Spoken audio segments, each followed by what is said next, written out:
Well, good evening once again, ladies and gentlemen. Thank you for joining us for another episode of a favorite TV show, African Youth Time Show. I am your host, Sangwa Piedurchis, and as you know, I'm not alone on the presentation. Allow me to welcome my co-host, Mr. Melwin Ibinga. Melwin, how are you? I'm fine, Sangwa. How are you?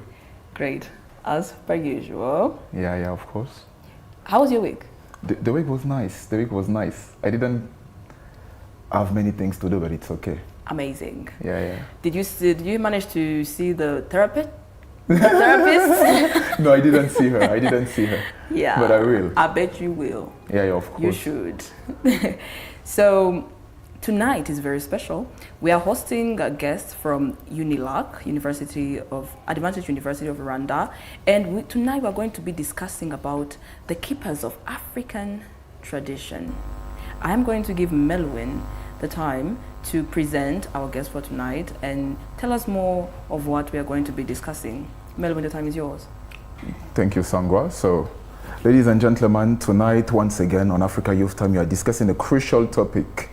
And we have invited and we are honored and pleased to welcome three students from the prestigious University of UNILAC. And I respond to the name of Mr. Winston Cooper from Liberia.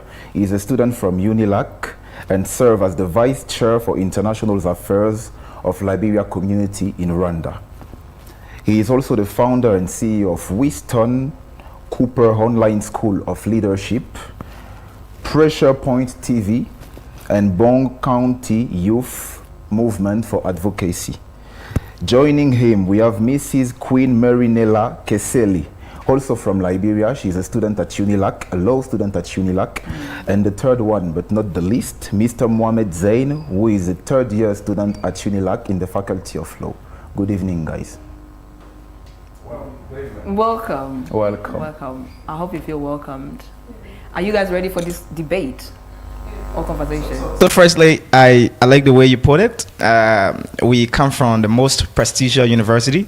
So looking forward to a very scintillating conversation, and thanks for the invite. And I hope we can help to solve some long-standing problems in Africa. That's amazing. Yeah, thank you. That's amazing. That's very enthusiastic. Do you guys think that African youth are the keepers of the African tradition? Yes, of course. Let's begin from that. Mm-hmm. Let's begin from that.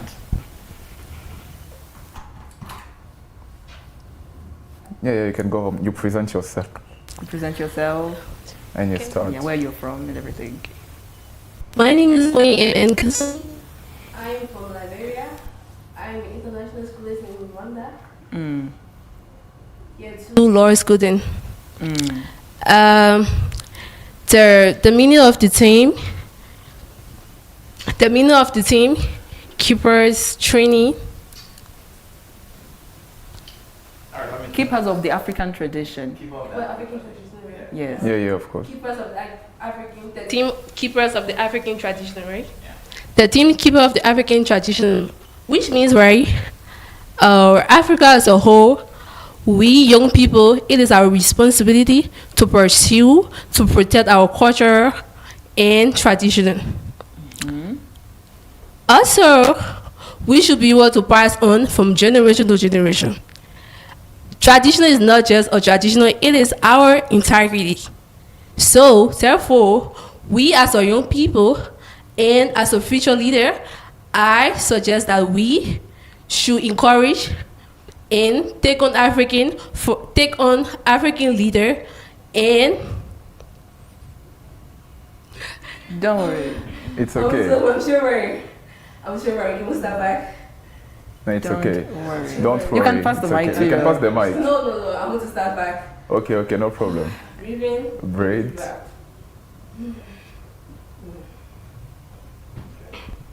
Let me start now, I'm ready.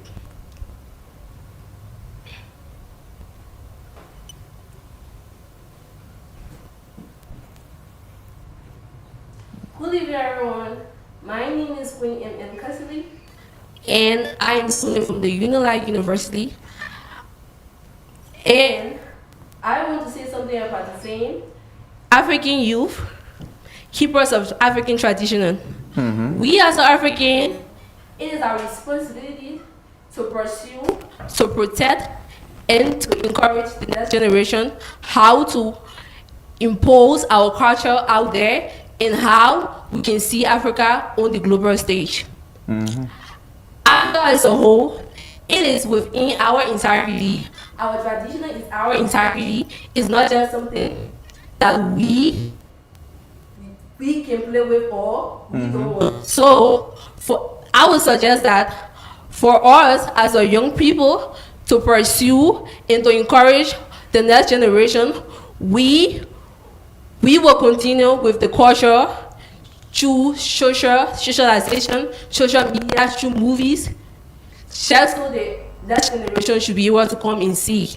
And we should also promote our culture, our custom, our music, our career, our musician, and put our country out there. Africa as a whole. Thank you. Thank you. You can pass the mic.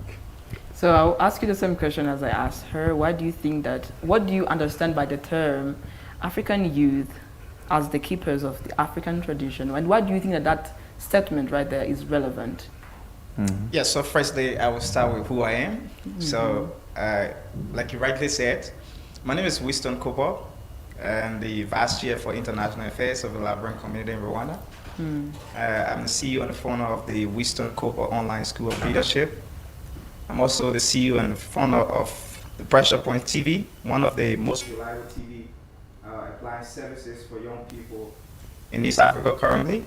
And I'm also the CEO and founder of the Bone County Youth Movement for Advocacy, strictly engaged into advocacy, accountability for African youth and all of that.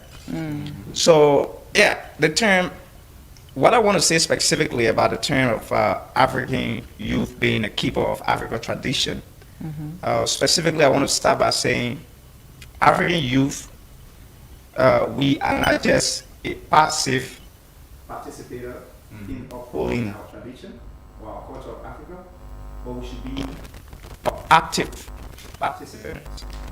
What I mean by that is we should be directly involved in upholding our tradition, our culture in Africa, and how can we promote that? You see, one of the key things that whenever you see African tradition, you always see that is exempted from the way the Western cultures are presented. The Western culture is polished, is well designed and well furnished before it comes out to people. But our African culture goes out there raw, without it being polished, without it being supported by our own African brothers and sisters, without us even knowing how can we manage or how can we defend or how can we maintain our culture out there.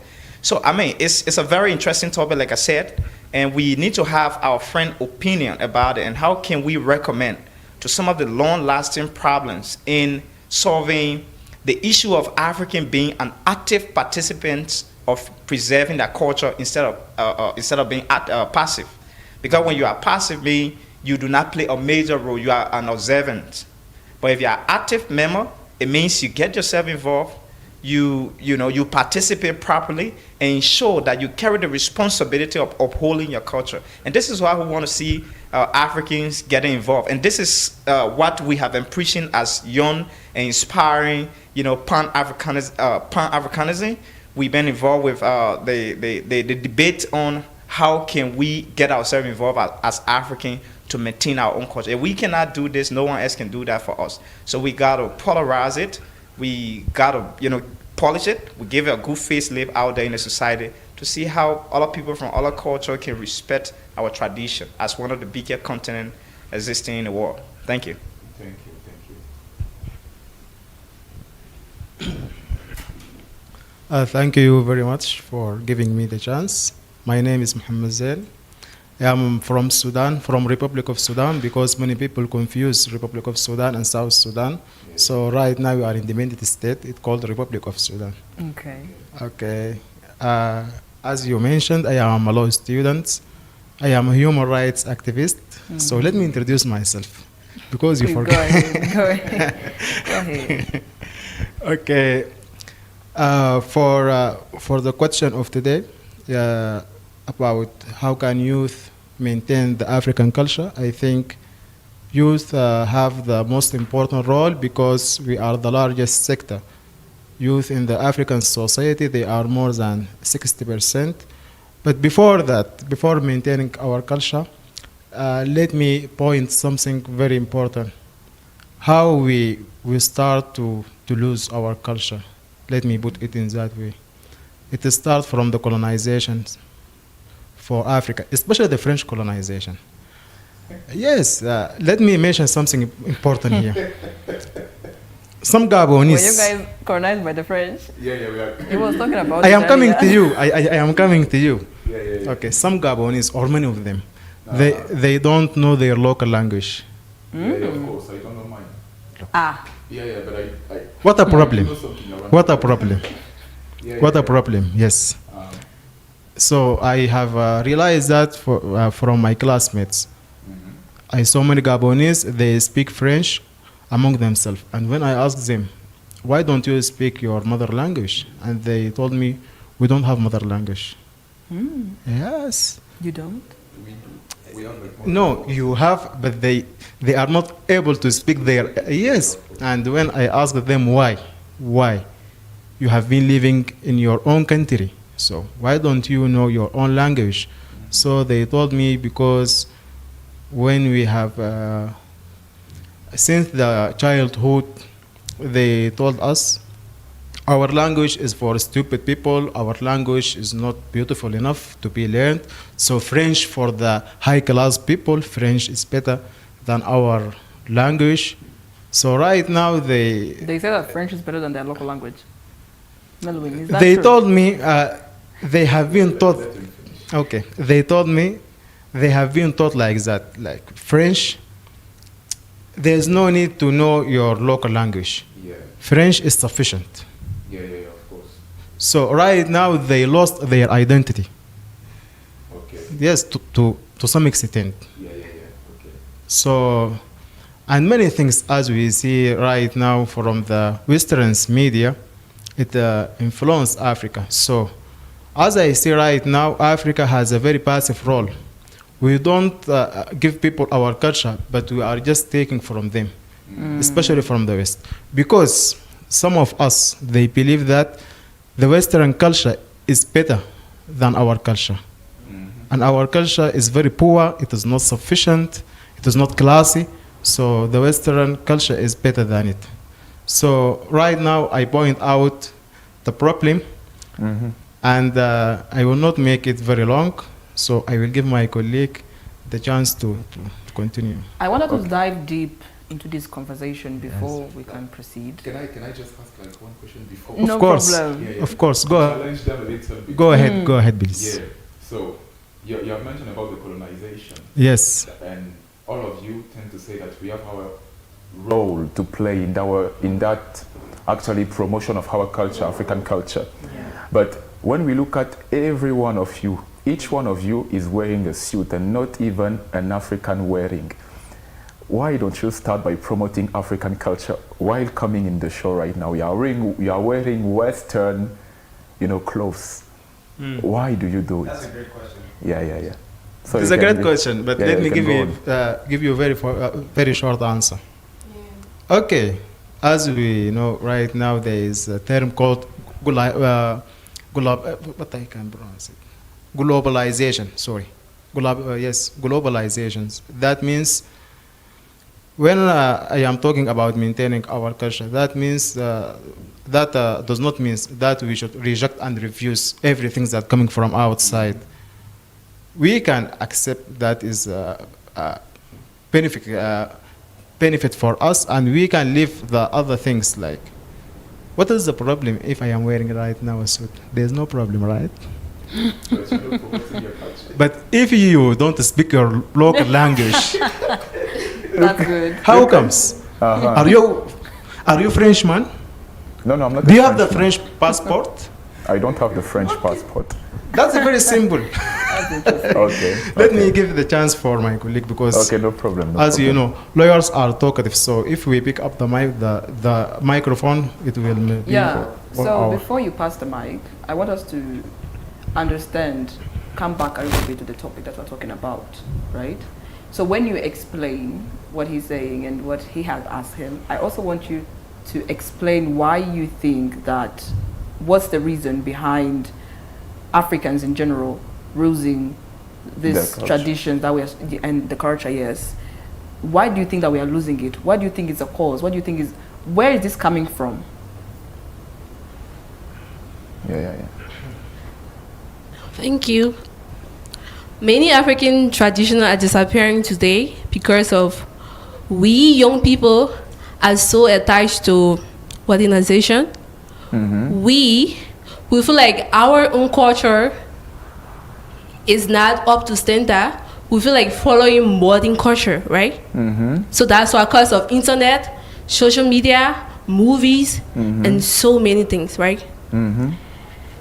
And secondly, for schools and parents, right? Because we start learning our culture from our homes and school, right? In school, yeah, of course. If our parents, grandparents don't teach us these things, we will not learn.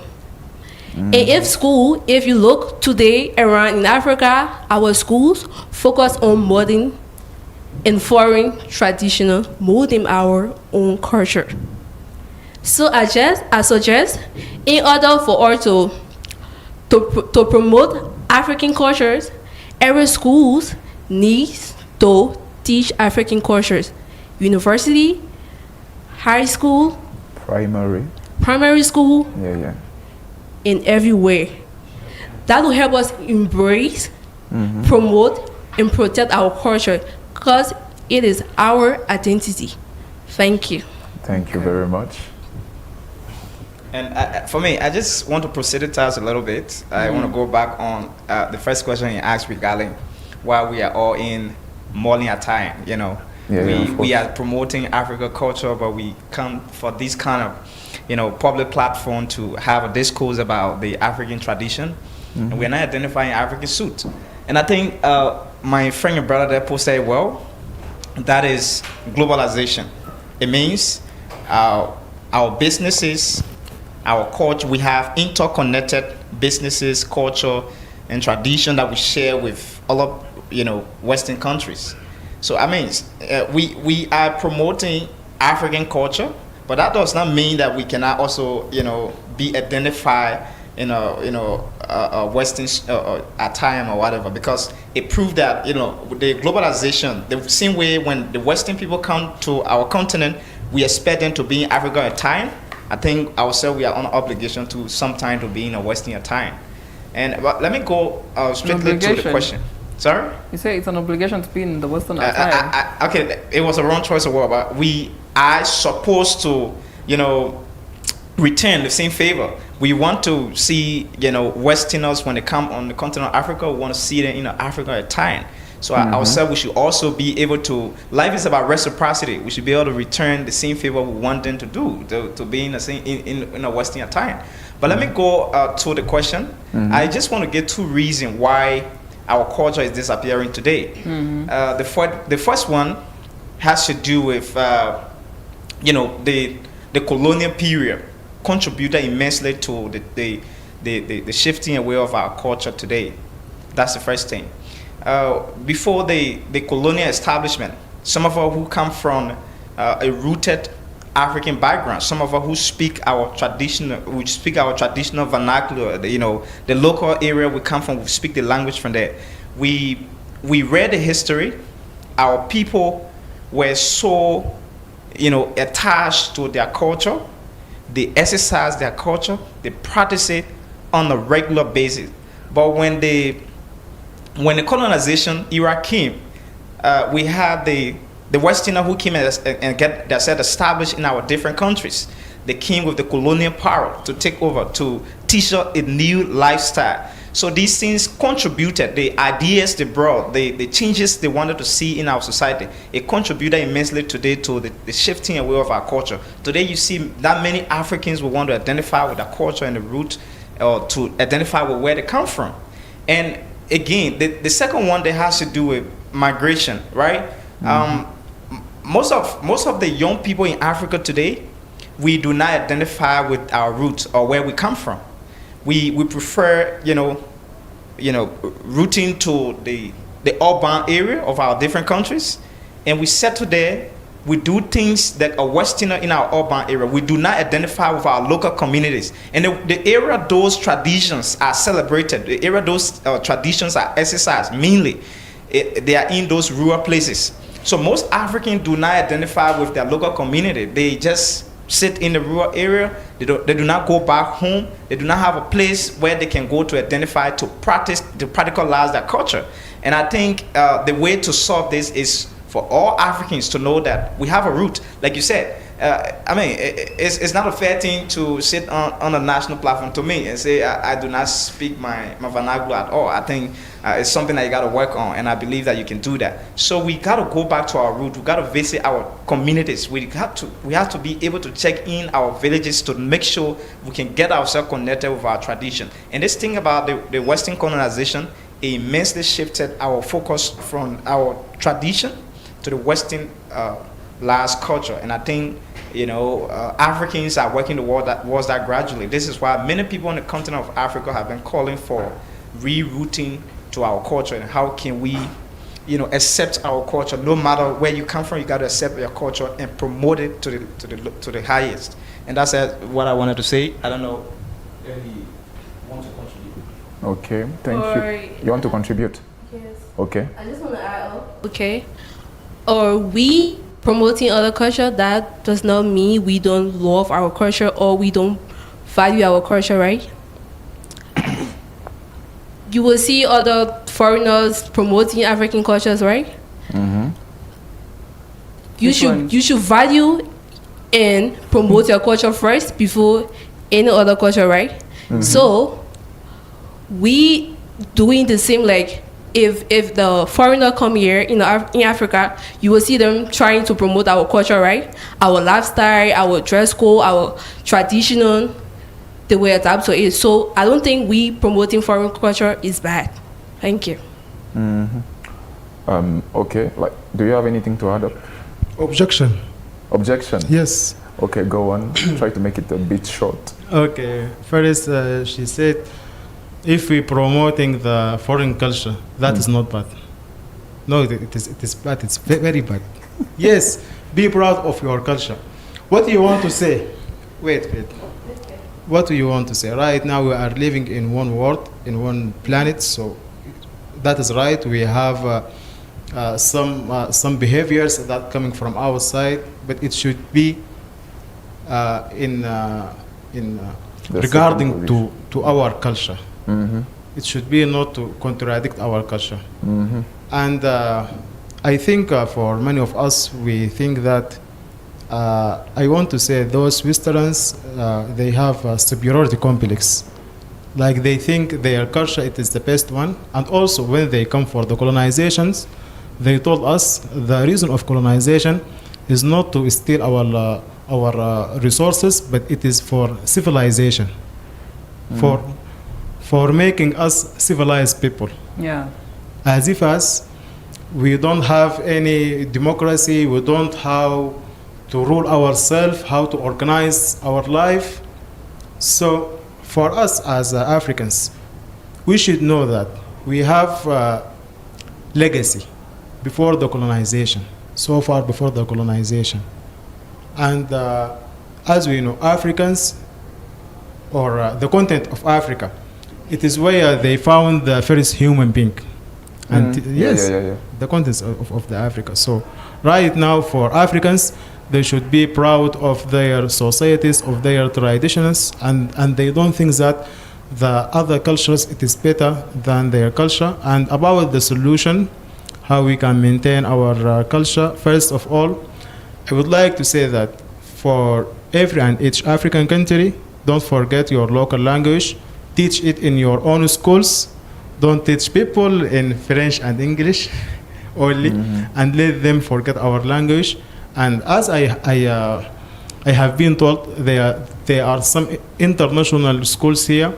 They prohibit it for the student to speak in their local language, only English in the campus. No, that is very wrong.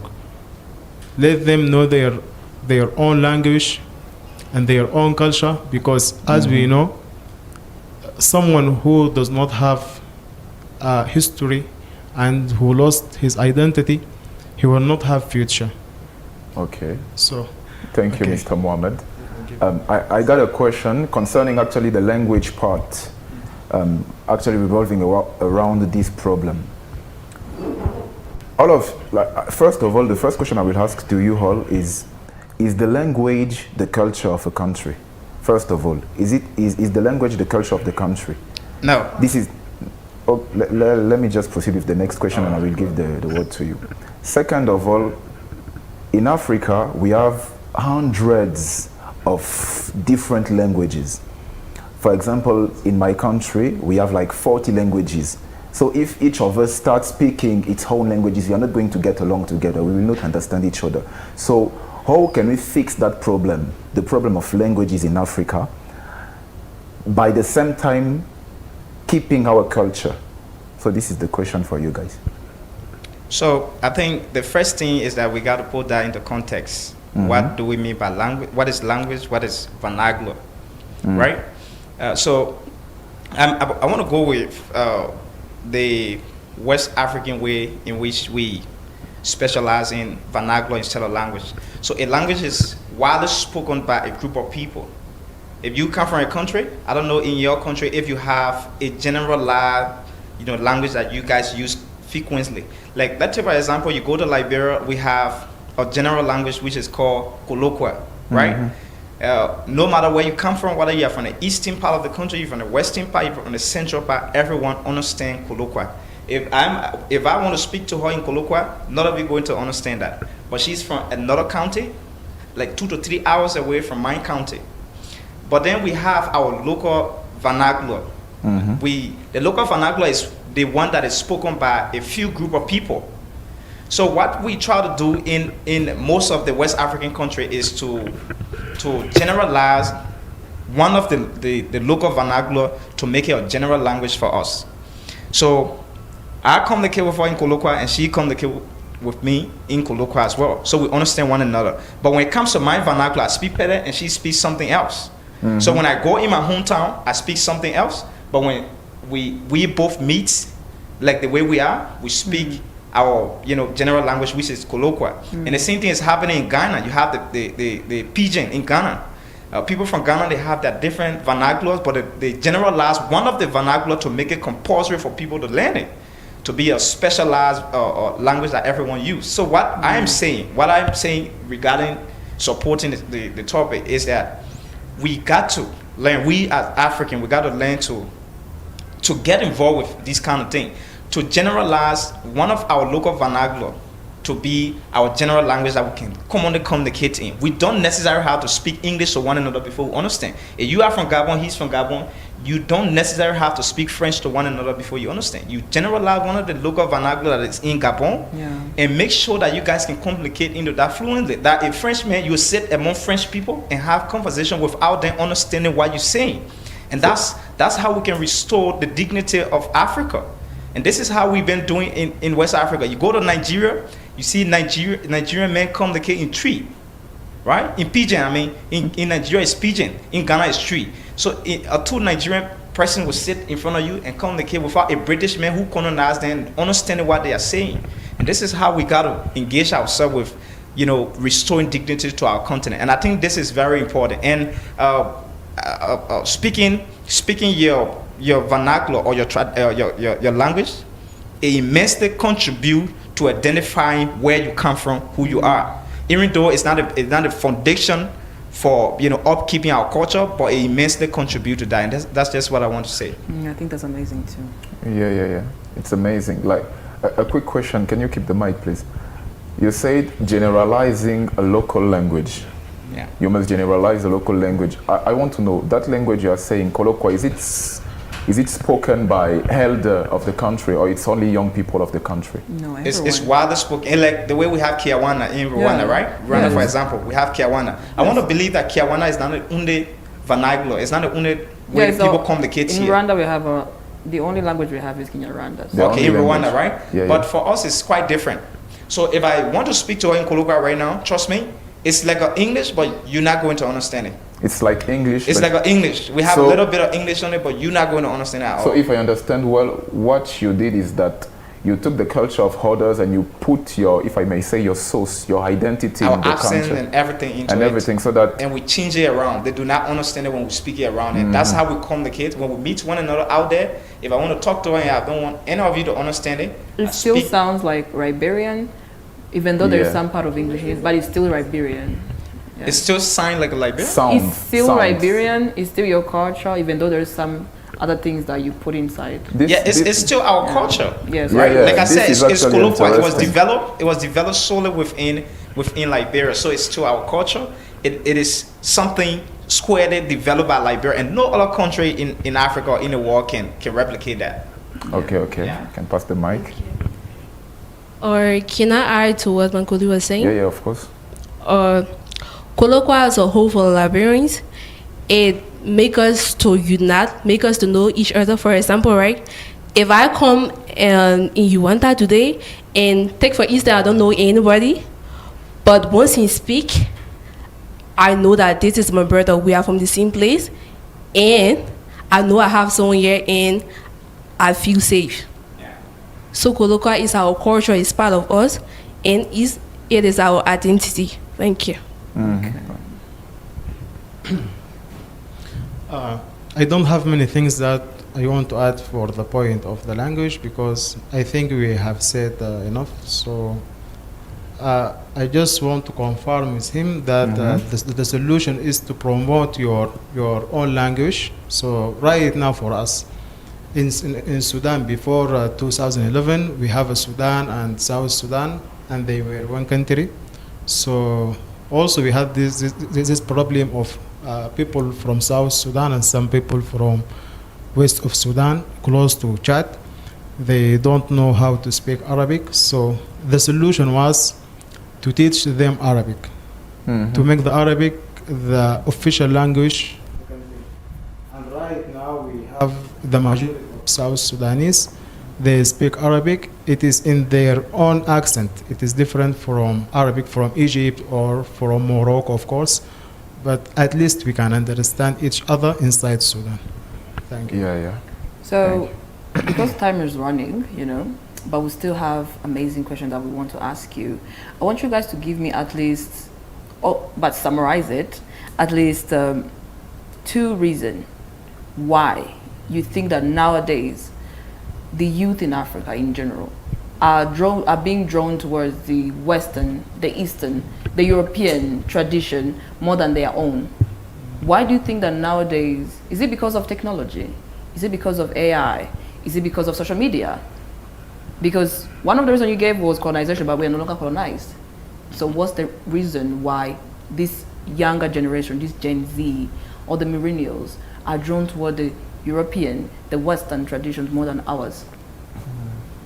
Yeah, and I just like the way you put it, that the Gen Z, the Gen Alpha, and moving forward, how we, reasons why we are getting so attached to the Western culture. And I think I want to start by saying, you may not agree with the point, but I mean, the aspect of globalization contributed to that. Okay. Because in the face of globalization, we accepted different culture, we identify with different country style of life and all of that. So we have getting so involved in this globalization. And one thing I will tell you, why in globalization Africans are not benefiting more and we only following a Western culture, is because I started that from the previous stage. I said the Western culture is so polished and so designed to the extent that the only way you feel like you are counted in society or you are part of society is when you are involved with the Western culture. And that happens through globalization. But, I mean, these things can still be fixed. It can still be fixed. And the second one that has to do with how do we get attached to the Western culture, social media and technology as whole also contributed to that. Remember, most of the technology that we're using these days, the social media and everything, these things, it was funded by the white man. It was funded, and their culture is attached to it. So the fact that you get attached to it, the fact that you use it, the fact that you make it as your daily practice, it one way or other keeps you, connected to the Western culture. But on the other side of it, what I would say again is that I spoke about globalization previously, but globalization, in other sense, it has also helped us in other way, because you have the like, for example, the Afrobeat, right, which was developed squarely within Africa, and you have the Nollywood movie industry, which was developed in Africa. So through the change of globalization, through accepting globalization, it also helped us to sell our industry out there. But mainly, the Western culture has benefited from the globalization that was accepted by African countries. And I think if we are to get ourselves disengaged with too much Western culture, we should understand ourselves as to how we use these different terms, that the globalization and the social media, the technology and everything, because these things was built with the primary goal of getting everyone to get attached with the Western culture, because they know how to build it. They build a foundation, they put everything into it, and most of the things you see on the social media these days are Western culture being displayed. The only thing we do as Africans to go there and observe or sometimes create some content for financial gain, but we do not sell our culture on these different platforms. The Westerners are selling their culture on these platforms, and they are also benefiting and helping, let's say, getting us to get so connected to their culture through globalization. And I think we got to look at these two reasons. You may not agree with me, but that's how I see it. So according to you, it's globalization and social media? Yeah, globalization, social media, and technology. Okay. Do you have anything to add on? Same. Okay. And what about you, Zain? I think no one can argue for this. He mentioned the two major reasons for this influence, so we just agree with him. So through social media and globalization, you can now say that many young Africans, or Africans in general, that they prefer the Europeans and the Western tradition more than their own. But is it because, do you guys think that it's because that our tradition is not as appealing enough, it's not as polished, as you said, enough? Do you think that our traditions are not as polished enough? Yeah. No. We have the positive side and we have the negative side, right? Okay. The positive side is internet, social media, it helps us to promote our culture out there for people to see and be able to know who we are and where we are coming from and what we believe in. And for the negative side, you will find many youth today, they focus more on foreign culture than their own culture. The movies, the things they see on social media, and thirdly, the schools and the home, because those two places these are where we start learning traditional from. So if they don't build that foundation, it will be hard up there. Thank you. Yeah, I just want to have a different view on what she said. I want to go in a different form. I mean, it's not like our tradition is not as polished as the Western culture. But I mean, one thing that set us apart from the Westerners is we do not have that sense of belonging, African. Interesting. We do not have that sense of belonging. To believe that, look, no matter how difficult, no matter where I come from, I must identify with what made me. We don't do that. We prefer going for something that is easier to do and something that has already been built, and just like that. That's how it has been. So for the Westerner, they believe that if we cannot do this, no one else can do it. So in a sense, they have putting their life on the line. They have, experiment these different things, how to promote their culture, through what means to promote that culture. So they get themselves involved and go to work. But in Africa, we are not proud of where we come from. Most Africans are not proud of where we come from, and we do not have that sense of belonging. So I think the problem, what set us apart, is we need to take the responsibility that we are responsible to where we want to see Africa going and how far Africa have come and what is leaving Africa behind. Africans are responsible for Africa problem. So in order for us to move forward, we should have that sense of belonging, that we come from here, we must promote what we do and how we can sell it to the global community. Okay. So on that part, we were discussing actually about cause of, African culture depression. So right now we are going to go on the benefit, because all of you tend to say that we have to, promote our culture. What are the benefits of keeping our culture, of promoting it? What are the benefits actually? Because we get many things from Western culture. You are wearing suit today. I'm wearing shirt. It's not an African who made it. So what are we getting from promoting our culture? Especially within the youth, Yeah. because our focus is on the youth. What are the benefits of promoting our culture, So- especially as youth? So there are a lot of benefit that comes with preserving our African culture or promoting it out there. I want to start with a case study. Let's look at a country like Rwanda, right? If you counting country with natural resources in Africa, you're not going to count Rwanda. But what? Elaborate.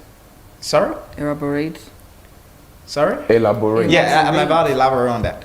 So, when we talk about country with natural resources that is supposed to help to build the country, you have country like Rwanda that do not rely on natural resources to develop that country. The simple thing Rwanda rely on that all other African countries are supposed to learn from. This is why you always see African leaders coming to Rwanda for study tour, is to know how to preserve their culture and monetize their culture.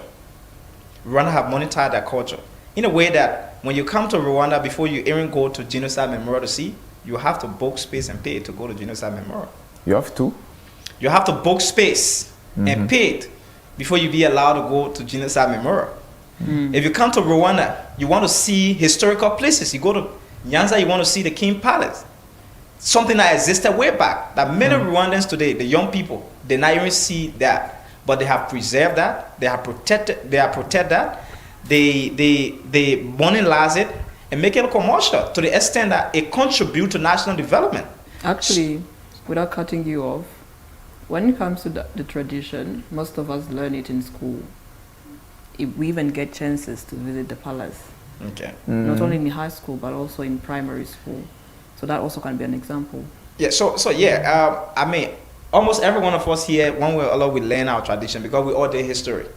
But I'm talking about how can we be pragmatic about it. It's not just about being theoretical. Yes. Learning it in a school, but you got to be pragmatic. You got to learn to have a sense of belonging, to Yes. take responsibility, and that if you cannot do this, nobody will do it. And I'm just giving Rwanda as a case study because it's a clear example to all Africans that preserving our culture, it has economic benefits. That's the first thing.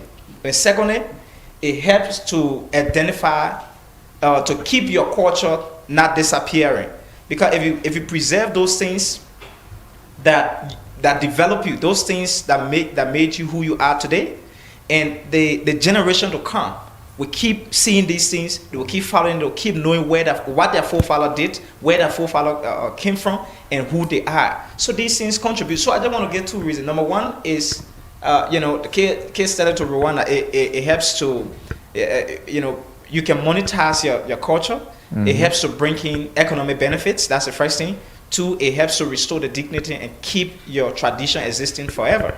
So nobody can come out and say, yeah, Rwanda cannot have a tradition forever. Most Rwandans know their tradition and they know how to explain, they know why it takes and how to protect it and defend it. So I want all Africans to be like a Rwanda. Let's learn from them. We are coming here for study tour. When we leave from here, we'll get back to our country. Let us be able to apply some of these things to make sure to preserve our culture for the generation to come. Thank you. Welcome. Like today, if we look around us, there is nowhere in Rwanda you will go or be. Like you will not see the culture. You will not see the people promoting their culture. They are always promoting their culture, local languages, and everything. Like even you as a foreigner, like you feel so proud. Like if you go to other countries, they don't promote. You don't see it like that. It's like there is no culture. Why there is culture? but we prefer others' culture than our own culture. So I suggest that everybody should learn from Rwanda. At least that help promote African culture. Thank you. Before coming for this point, let me take you back for the two reasons.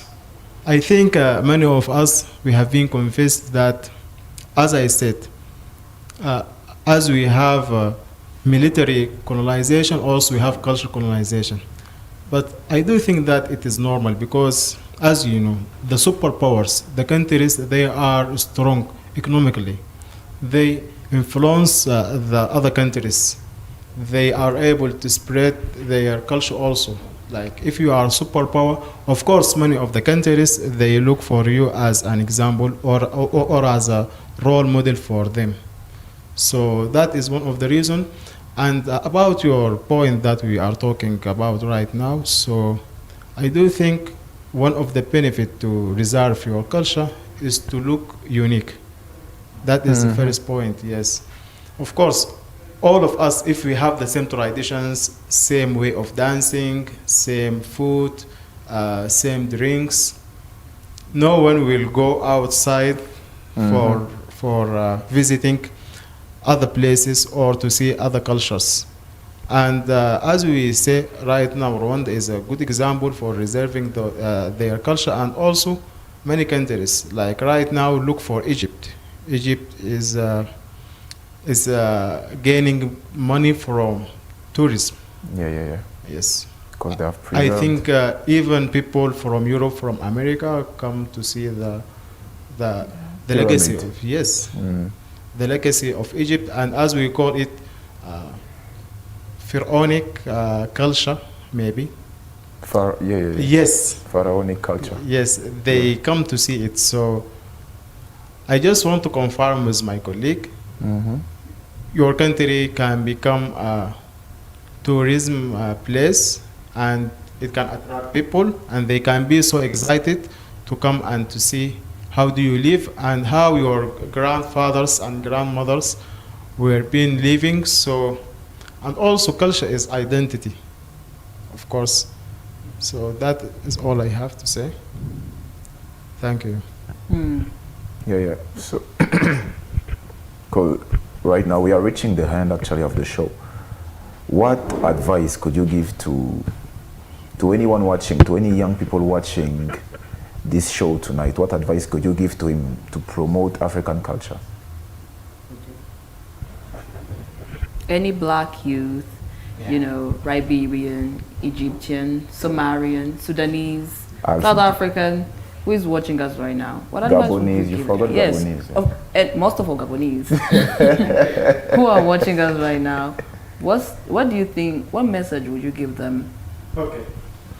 I will summarize it in one word only. Just be proud. Thank you.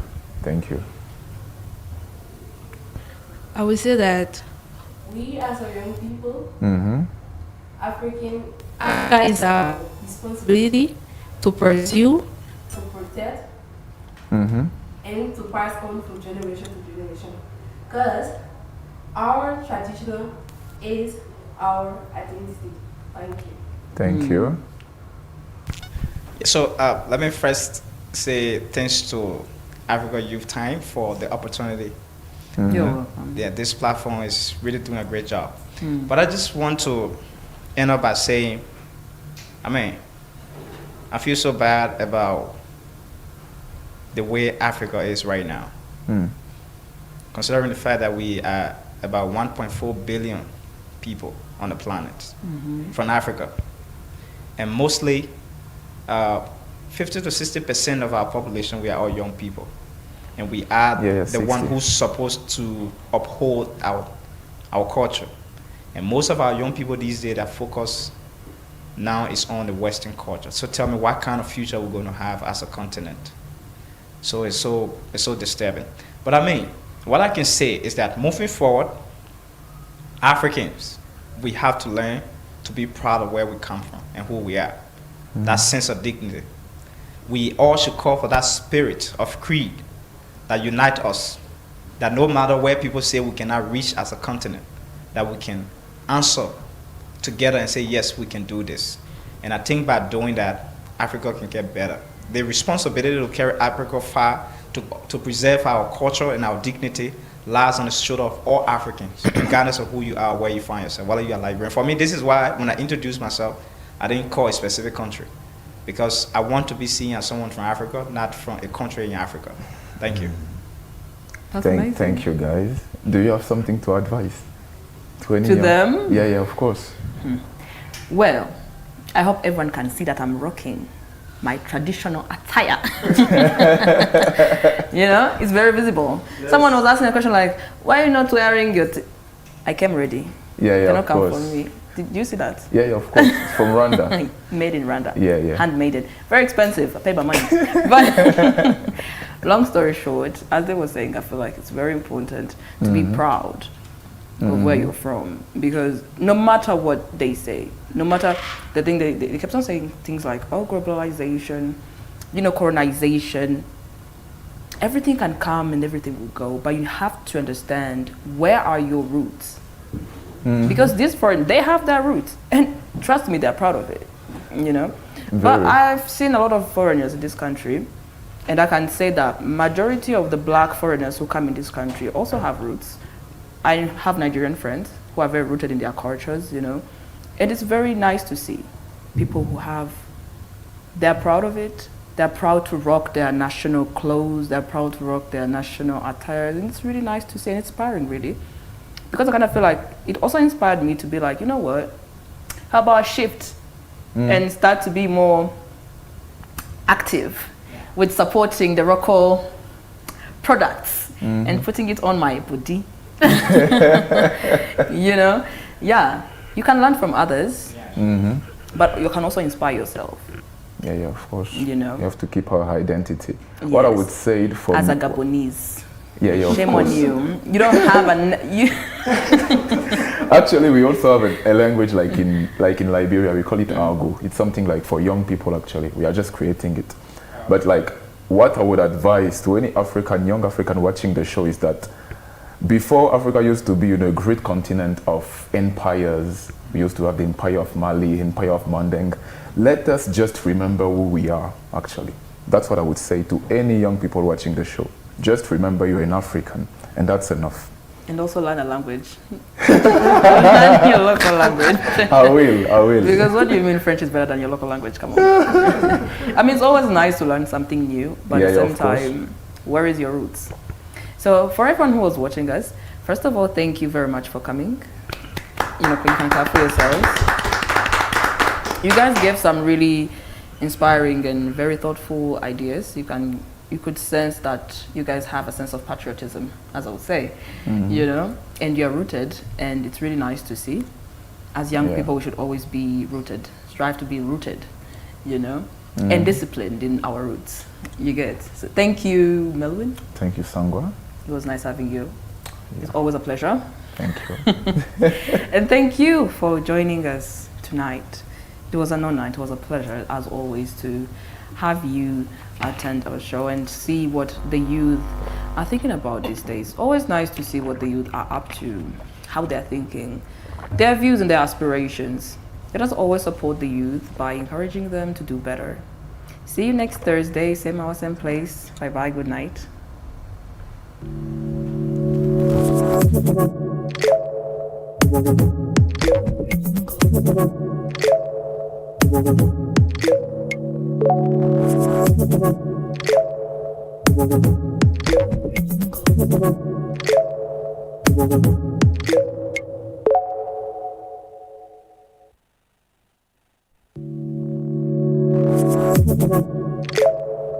Thank you.